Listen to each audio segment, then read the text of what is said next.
Thank you, Abdulaziz, and thank you for all the effort coordinating this and reaching out. I'm happy to be here with you.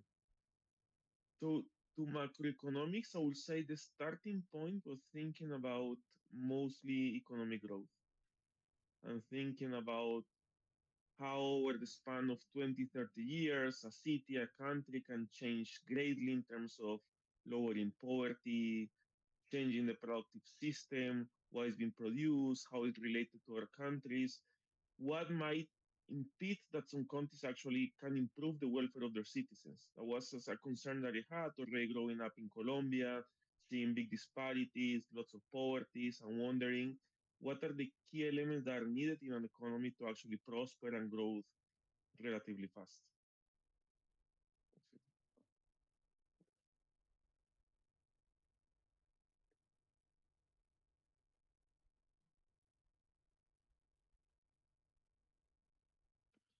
I think in some instances it has played a role closely to what will be the currency. In economies, imagine that in order to trade, you cannot use the local currency, maybe because there is a very large inflation. You can think recently cases like Venezuela and some Argentina. So then you have to look for an alternative asset. And which alternative assets there are? They could be dollars, but in some cases they're also controlled because by the government. And another alternative is, in this case, cryptocurrencies. So they can indeed emerge as an alternative. They still face, I will say, some doubts by the market because, for example, transaction costs can be large. But we know innovation always follow up and is always there. So like you have these wallets where you can have the cryptocurrency back in the wallet, by the wallet is being traded not in cryptocurrencies. So you could imagine a situation which could actually, for some countries, take place, but you will need indeed that it will, in the competition with other types of assets, is the preferred asset for the population. And in many economies where you have a stable currency, lower transaction costs, I think it could be difficult for cryptocurrencies, in particular Bitcoin, to take over as the dominating asset for trade and transactions overall.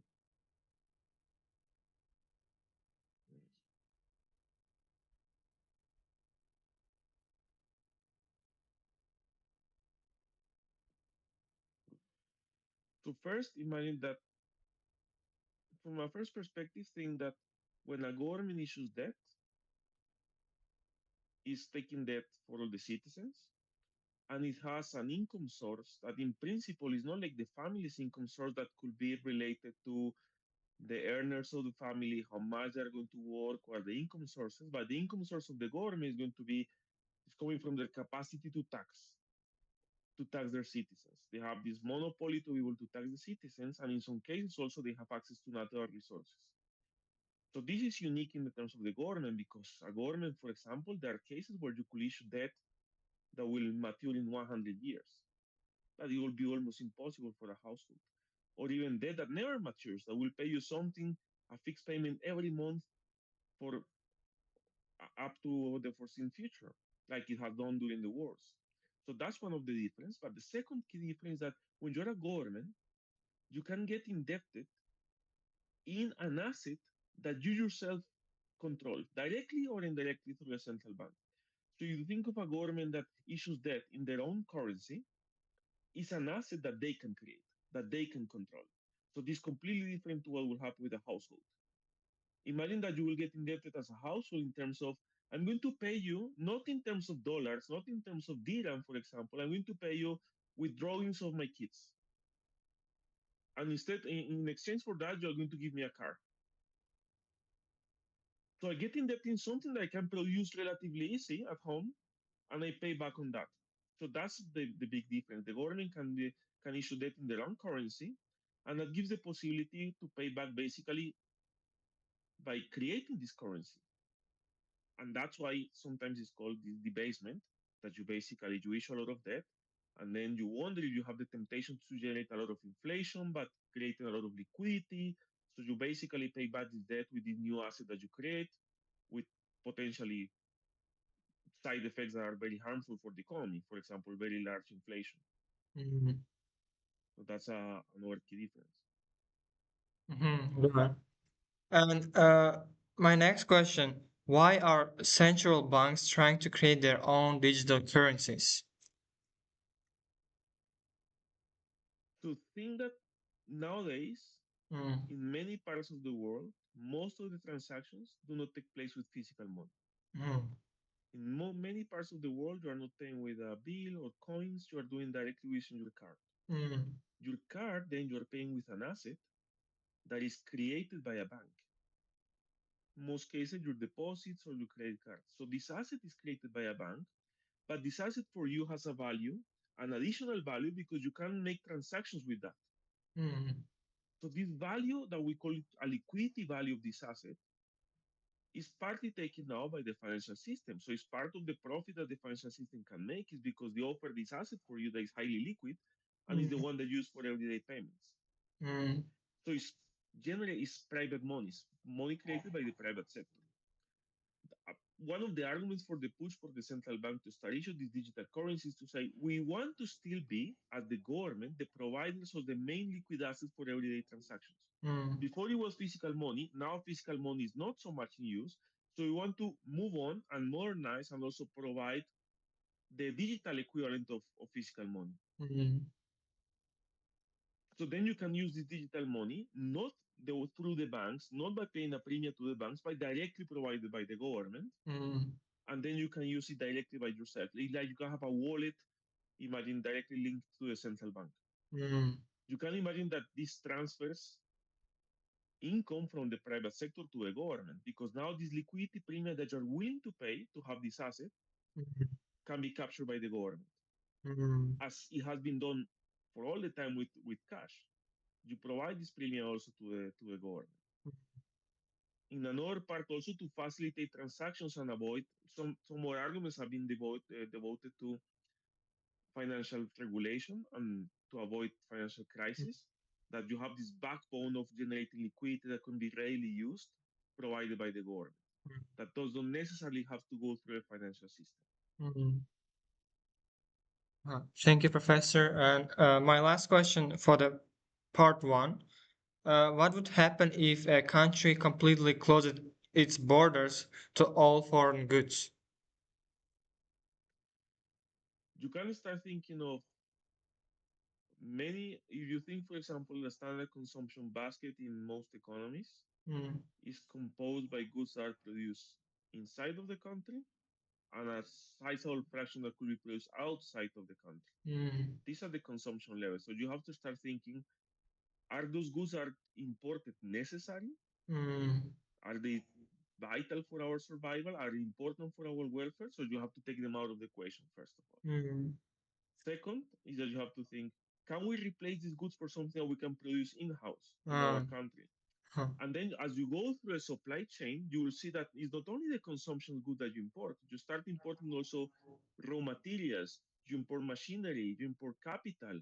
So mm, if you have to get rid of the productive system of all of these imports with the other rest of the world, you might restrict greatly your capacity to produce what finally gives welfare to the society, that is consumption and investment, that is basically a way to generate consumption in the future. So you mm, can greatly reduce welfare in that way. Also, you might think that some countries could be heavily specialized in some sectors or in some products. mm, The moment you close the borders, is not you can not only not import, you will not be able to export. mm, So if you are Spain and you are a great producer of olives and olive oil, your capacity to produce olive oil is much greater than the local demand. So what do you do with the rest of olive oil? You will have industry that will have to go bankrupt. Prices will go to the floor in terms of olive oil, and then production will go down. And if mm, you think in terms of the world as the how efficient are resources allocated, maybe you will start producing olive oil in places that are not so productive. Olive oil is not so good, simply because Spain fully closed their borders. uh, So you also generate a lot of misallocation, and within the local economy that close their borders, possibly a big loss in welfare. mm, Think also on when you in terms of financial assets. Sometimes you want to get indebted with some other countries because you're having some troubles. You have, for example, a financial crisis in your local economy, or there was an earthquake in your local economy.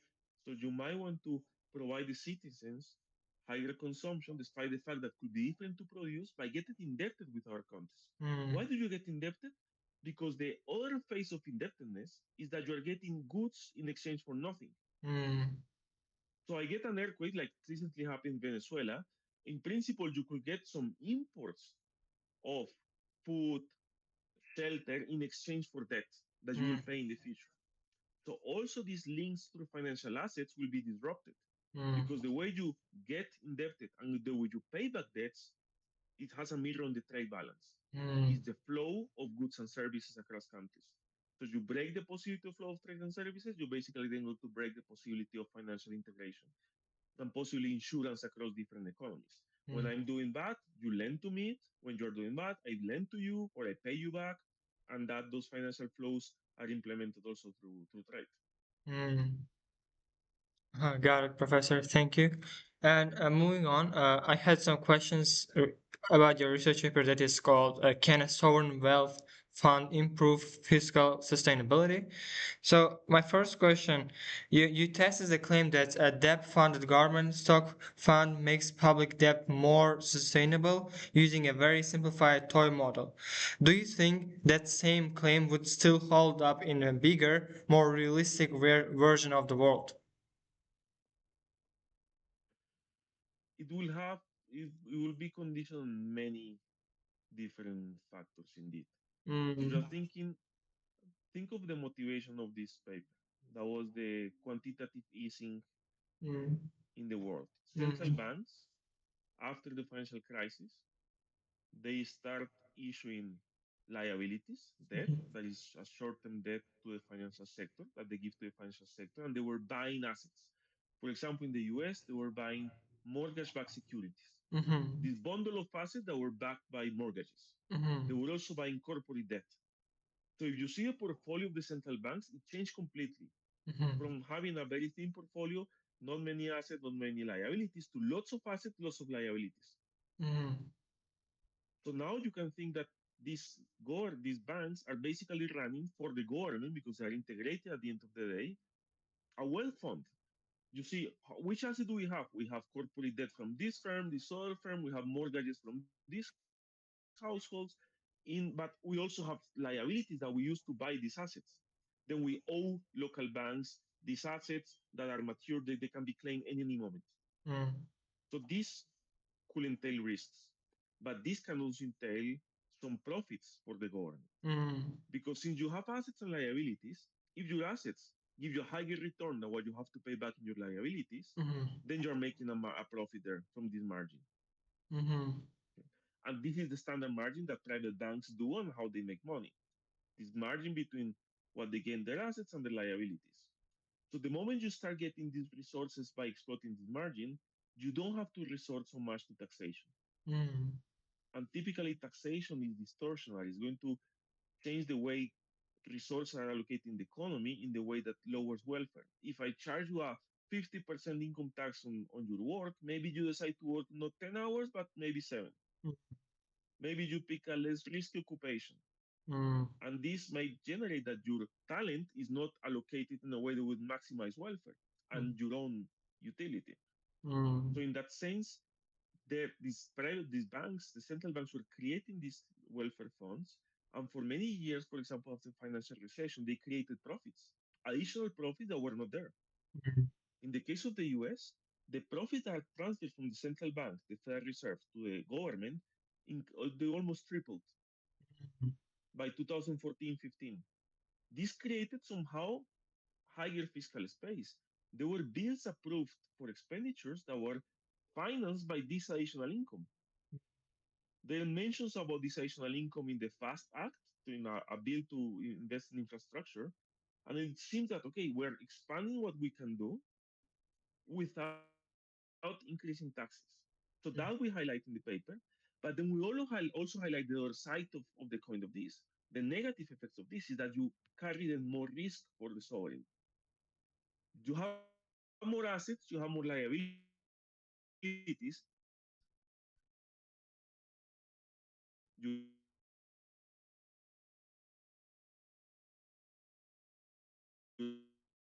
2023, 2024, now it's 100% risk. This can flip it. So what actually happens instead of having higher profits, we're making losses.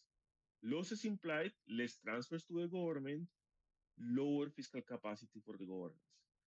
So then the paper we try to play with these two sides is that on average you get some premium. This could give you more fiscal space, but you also are facing some losses.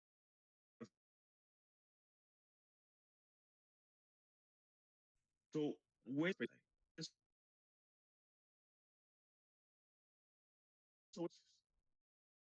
between the higher average revenues for the government, but at the same time, the negative side, the higher risk. For some economies, the higher risk might be much larger in terms of welfare than the higher returns, and you might not want to do that. Okay? And this is one of the key elements we highlight in this case. Together with the potential effects on asset prices. You could think, for example, nowadays, the ECB, they were engaging in thinking about green finance, Mhm. acquiring, for example, corporate debt of firms that are considered green in order to boost green investments, to help for the environmental transition. What we show in that paper is that if you do that at a large scale, and we all as citizens know, look, the government through the central bank is buying a lot of green bonds. Let's say, for example, for aeolic energy. If that technology does not succeed, those bonds are going to be defaulted. Those are going to be losses for the government, and possibly they're going to imply higher taxes. Mm, So then these assets that are the green bonds, for me as a citizen, might not be an ideal asset to hold because when that asset doesn't work out, at the same time, you have to pay high taxes.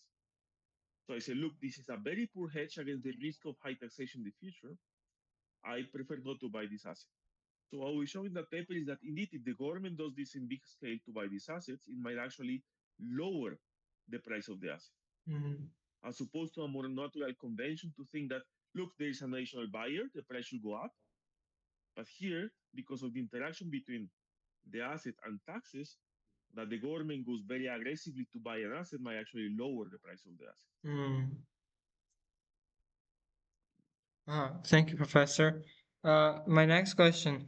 You showed that go all in is the only optimal under a simplified assumption about taxes, while the more realistic assumption gives a limited fund size instead. Why present the simplified go all in case as a key result rather than just a special case? Indeed, I think this is actually a work in progress. I was discussing with my co-authors. We're going to meet again in September. What should be the central case for thinking about these tax distortions? So, as you Mm, mentioned, for example, if you were to think of a bigger model, think into account actually how these tax distortions are built into the economy. Is it labor income taxes, capital income taxes? Then we can have a precise way in which we microfound this relationship. If it is labor income taxes, how it will change labor participation, how much people will work, how much effort they will put, and then we can have as a result if it's going to be something close to linear or very non-linear, mm, and then we can build on that. But as you say, the linear case, the way we take it, think it more from a practical point of view. When we had the linear case, we could show all the results as analytic. So mm, we could show you exactly the effect of quantitative easing or the sovereign wealth fund on the equilibrium of the economy. mm, And we could organize all the discussion around those.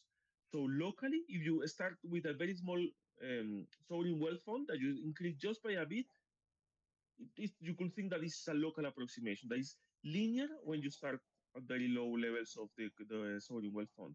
As you make it larger and larger, then you really have to think how these distortions work out, what type of shape they take, if they're highly nonlinear or not. mm, But as far as for a local approximation to start thinking about the problem, to be able to get these analytic solutions and have a clear interpretation and intuition, we start with that linear case. But mm, when you start thinking about, okay, how should we create, how large should be the sovereign wealth fund? And we're not talking simply about increasing 1% of GDP, but maybe 30, 40, then we have to move on and linear possibly just a special case, but not the general case we like to discuss mm. in that world. Thank you, Professor. And My next question. Your results assume everyone is affected equally by the fund's risk, but wouldn't poorer people likely suffer more from the extra risk than richer people? Did you check if the plan still looks good once you account for that? So we actually, in a previous version of the paper, we included some degree of heterogeneity, that there will be some households that will be savings, some are indebted. And Mm, there you see that depending on the location that you are, the policy will have a different impact on you. uh-huh. So indeed, and notice that this additional fiscal space and the expenditures, you could also redistribute through expenditures, Mm-hmm. right? So you could do with the sovereign wealth fund, maybe you hurt everyone the same, even the same, but you could distribute differently the additional proceeds from the sovereign wealth fund.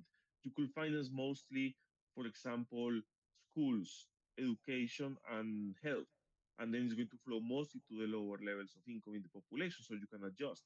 When Mm-hmm. you had the savings are creators, so people indebted were the poorest people in the economy, they would actually benefit from this intervention of the sovereign wealth fund more than the savers, and you could even make this improvement larger by deciding how you transfer the additional proceeds from the sovereign wealth fund, Mm-hmm. from the size of expenditures rather than the size of revenues, how you get the revenues. Mm-hmm. But indeed, the heterogeneity is key here if you want to think exactly how these welfare and how these benefits and costs are going to be distributed across the population. And in particular, not to say the policy should be implemented or not, but to think how those negative effects could be compensated, Mm-hmm. possibly with fiscal policy, with the way expenditures are designed. Mm-hmm. Huh. Thank you, Professor. Those were my all questions for part two, and I also had some questions about your research paper that's called "The Design of Economic Institution as a Central Bank." And my first question: How are elected governments most commonly constrained once they delegate monetary policy to an independent central bank, and how do they typically respond when they disagree with the bank's decisions? Good. So notice, for example, now I'm in Colombia, we have this 10-hour difference. That was how we were, for us it was difficult. Now for me, it's for example 8 a.m. And here in Colombia, there's a very heated debate about that in particular. Mm, The latest government that is now finishing was very much opposing some of the latest decisions of the central bank. The central bank was seeing inflation was relatively going up mhm, compared to the neighbors that were relatively lower, and they started increasing the interest rate. mhm, The government, seeing that elections were close, mhm, was afraid that these increasing interest rates were going to hurt the economy, were going to lower growth, mhm, and possibly was going to increase even further the interest rate they were paying on debt. So mhm, there was a big clash between the two institutions. The president was openly criticizing the board of directors of the central bank, of mhm, which three of them he appointed himself, mhm, claiming that they were behaving in a corrupt way and they were captured by, he will call the elite or the right wing, mhm, so directly undermining the credibility of the institution. The the chair of the board of directors is the finance minister itself. At some point after one of these decisions to increase the interest rate, he stepped out of the meeting and he mhm, basically somehow abandoned the board of directors mhm, for a few weeks. So this generates a lot of uncertainty in the population about what is going to happen with the central bank. Is it going to still behave like it has behaved for the last 30 years, where the inflation has been relatively low and stable? Or we're mhm, going to go back to what happened in the 80s and 70s in Latin America, where inflation could be higher than 20% and more volatile. mhm, So this is the confrontation that they have, and it's basically openly criticizing the behavior of the central bank, claiming it has corrupt interests, and then you wonder how this can hurt the credibility, because the credibility is central for monetary policy. mhm, If people do not think that the central bank is committed with price stability, and I'm going to hire you, and we have to negotiate on your wage for the next year, we have to bake in some expectations about what is going to be the increase in the price level over the next year. And then we have to think what's going to be the behavior of the central bank. if we both think that, look, actually inflation is going to be 20%, then mm, the wage I'm going to offer you is very different. We think inflation is going to be 4%. mm, So by lower credibility, we think inflation is going to be 20%. I offer you a much higher wage. mhm, Your higher wage itself is going to increase my costs. So it's going to push my prices higher. I might be a producer for more individuals that use our goods as an input, so you get higher prices. And if we all are doing that, you can imagine an inflation that could be driven purely because of lower credibility of the central bank. mhm, Okay? So this conflict is very live in the case of Colombia, in some other countries where the central bank is independent. Think even cases where the independence was basically taken away from the central bank. We could think of Turkey, some more cases, or even Argentina, where basically the way to gain credibility is for the government to kind of step aside and give a bit more independence to the central uh-huh. bank. Yeah. Thank you, Professor. And my next question, are central banks actually living up to their independence commitments? Are central banks not, sorry, can you repeat again? Yeah, yeah. Are central banks actually living up to their independence commitments? So that's an issue about institutional design. And Mm, you can envision and create an institution like the central bank with some objectives, some configuration of who is going to be the board of directors, how to hire people, what is their budget, and so on. But things evolve over time and keep changing all the time. mhm, Think, for example, the case of the European Central Bank, a mm, bank for many countries in Europe with a mandate, mostly price stability, financial stability. And then mhm, you have many things changing, like come the financial crisis comes, 2008, 2009, then people start, but central banks are doing quantitative easing. Also, the European Central Bank enlarges the balance sheet, buying lots of assets, mostly sovereign debt by mhm, member countries. Then the sovereign debt crisis hits Europe, so there is panic about the possibility that some governments in Europe will not pay back their sovereign debt. mhm, Greek defaults, now there is a fear of Spain defaulting, Italy defaulting, and then the central bank faces a new scenario and decides to start buying more and more and more sovereign debt. mm, So then there was a criticism if the central bank, the ECB, was going beyond their mandate for price stability, and actually by having such an aggressive policy, implementing transfers within the union, mm, taking risk to help lower, for example, the price of Italian debt at the potential risk of higher costs for the other members of the European Union. mhm, So that was one side of the criticism. So maybe you are not built to do this. You are mhm, not built to generate transfers across union members. So maybe you are going up beyond what you were created for. And this kind of debate was at the heart of many of the discussions, even during COVID, when mm, some of our tools were approved by central bank, that they will even approve a policy in which they will be allowed to buy sovereign debt of a particular country to lower their spreads. For example, mm, Italy. Before they were constrained that if you go and buy sovereign debt, you have to buy the same fraction of all the member countries. mhm, Some percentage of German debt, some percentage of Italian debt. 2021-22, they start approving an additional formula is to say, now I can buy only Italian debt if I need to because there is a crisis. mhm, And then this debate came again. What are you doing there? Is these transfers? Are you going beyond your scope? You're mhm, not being controlled directly if you want to fight by the electorate. I mentioned to you green finance, green bonds, mhm, the yeah, central bank having concerns about climate change. Is uh-huh, this part of the role of the central bank? Should they be targeting or having some policies to considering climate change, or is it going beyond their uh-huh, mandate? So this is a lively item that I think, in particular for Europe and many other countries, is really important. As things evolve and the economic landscape changes, you mm, have to keep redesigning the institution such that they're within a mandate that and operating within the framework that you want them to operate. mm. Thank you, Professor. And my next question, as central banks start doing more unusual financial risky things, uh, does that make their independence from politicians stronger or weaker over time? I think it precisely puts into to question their independence. Uh-huh. Because the moment the politicians and the public thinks that the central bank is going beyond what they were created for, then they're open for more criticism. They're open for politicians to want to intervene further.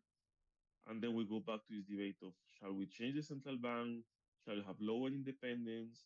Shall we go back at least some of their duties for the government or some of the instruments for the government? Mhm. In particular, you think about this acquisition of risky assets. Should it be something the central bank should ask the Congress for permission to do it? Mhm. Different from just changing nominal interest rate, that is the standard instrument of the central bank. Shall Mhm. it go through Congress? Should it have a presidential approval in different countries? Mhm. And this is an active debate. And indeed, if particularly the public perceives that the central bank is going beyond their mandate, Uh-huh. is what precisely will undermine the credibility of the central bank and could open the door for at least a reform to the central bank or a change in the how we think of the independence of the central bank. It's not independence for any decision they can take. It's Mhm. independence in the narrow mandate they were given. Mhm. Thank you, Professor. And my next question, like in an ideal world, what would need to change so that central bank's independence delivers good outcomes without sacrificing democratic accountability? So I think if you think of what happens in the 90s, 2000s with the model of inflation targeting, where banks were tied to actually deliver a level of inflation, commit to Mhm. it, and they were having some oversight because they will have to publish their objective, and Mhm. this was open to scrutiny by also by the legislator, by the congresses, and they will have to at the end of the year show come to Congress and explain if they reached the target or they missed it, why this happened. So there was some accountability by the political side onto the central bank. So this can be Mhm. embedded in how you design the institution. That you have to. It's not that you do whatever you want, and if inflation is 10%, you say nothing. No, you actually have some accountability. You have to go to Congress. You have to explain what happened. You have to well, you have to explain why you take some decisions. So that's there. Mhm. The issue now is that if you are going to have any new tools, because Mhm. they were necessary during a crisis, for example, during the 2008 2009 crisis, we have this new tool that is heavily used, quantitative easing. Now that crisis is gone, and now you have a new tool, should you be fully free to use this tool? Or then we have to think of should we also go through Congress to be able to use this tool? Mhm. So you can also have the independent central bank, but I think what has to be is a continuous redesign of the central bank, redesign of their mandate to think Uh-huh. properly how to keep it isolated from the political cycle in particular, isolated from perverse incentives that could be just generate a lot of inflation to make the government be able to have higher expenditures. Mhm. That is the main risk in this case. Mhm. Uh-huh. Thank you, Professor. Those were my all questions. I really do appreciate your time. I mean, for answering, for being our guest today. Uh, yeah. So, and good luck on your future research papers. Yeah. Thank you, Abdulaziz, and thank you for all your flexibility. Sorry you had to change it a couple of times. All right. And congratulations the initiative. I saw some of the previous videos that you were doing, and Thank you. it's a great way to start. So keep Mhm. going and wish you the best. Bye, Professor.